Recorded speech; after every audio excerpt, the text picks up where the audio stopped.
Why do the Pacific Island countries always show up for Israel at the UN? When the UN votes on Palestine, Israel is usually left voting alone, with a few regular backups, including the South Pacific. The US usually votes with Israel, and as its biggest financial and military backer, that makes sense.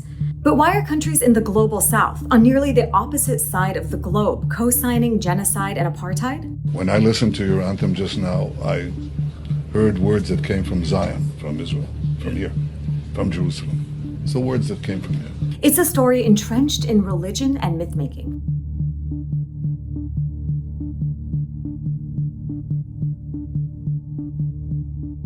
To understand the Pacific Island countries, you have to understand the region's religious identity, and that's mostly Christian, like 90% Christian. And that's because European missionaries in the 19th century focused on proselytizing tribal leaders.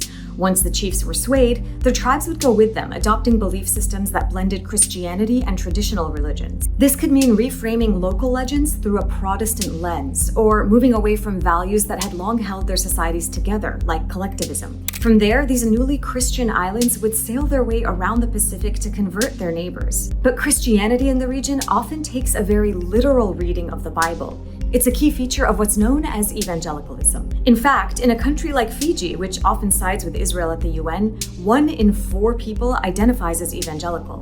Across the globe, many evangelicals are some of Israel's most passionate supporters. These Christian Zionists believe God's plan means Jews returning to the land now occupied by Israel, a belief also widely held in the Pacific. The title deed to the land of Israel is recorded in the Bible, which gives the Jewish people a clear and unclouded title to that land forever. It belongs to them, and it belongs to them only. But for the idea of a Jewish homeland between the Jordan River and the Mediterranean to really take hold thousands of kilometers away in the Pacific, Israel's deployed a special type of identity-based diplomacy, specifically myth-making. Visiting Israelis like to push the story that they're the people indigenous to that land, questing for a return home after generations of marginalization, exploitation, and ethnic cleansing. But that's at odds with the very founding of the State of Israel in 1948, when Zionist militias expelled over 750,000 Palestinians from their homes. Still, it's this concept of an oppressed indigeneity that's allowed Israel to connect with the broader Pacific cause.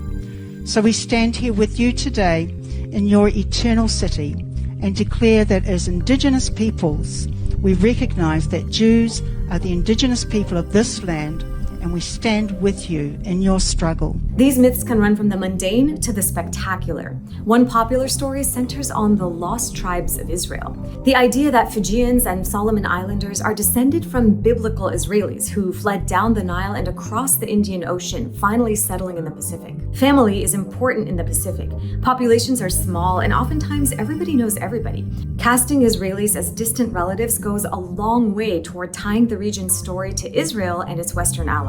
And if you're a country with 11,000 people like Nauru, then Israel's story is a really visible one to connect with. Israel has the 27th highest total GDP in the world. Nauru has the second lowest. In fact, 7 of the other countries in the bottom 10 are also in the Pacific, and they're all regular allies at the UN.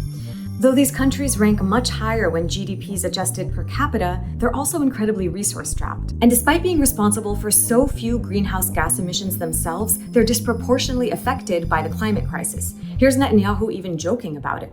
So we have a common bond, a common civilization. Even though you're on the other side of the earth, in the middle of an ocean, happily surrounded by water, which I think is, as long as it doesn't rise, it's very good. And that's why Israeli companies have been there to do things like build out agricultural capabilities of drought-stricken Papua New Guinea, or Israel's aid agency, Masha, which helped resettle Tongan communities after the catastrophic volcanic eruption and tsunami in 2022. And there's a reciprocity here. Both Papua New Guinea and Fiji joined the handful of countries putting their embassies in Jerusalem in violation of international law. And in November 2025, after over 68,000 Palestinians had already been killed in Gaza, Israel's foreign deputy minister hinted she'd even be open to bringing in Fijian peacekeeping forces to help police the Strip. So when you see the Pacific Island countries voting with Israel at the UN, it's not just a way these tiny countries are standing out from the crowd. It's a position shaped by long-standing worldviews, and it's the payoff for decades of foreign policy. As Israel continues its genocide in Gaza and ramps up its displacement of Palestinians in the West Bank, it's increasingly isolated on the world stage. And its courting of the Pacific is just the latest example of the global North using the global South for its own gain.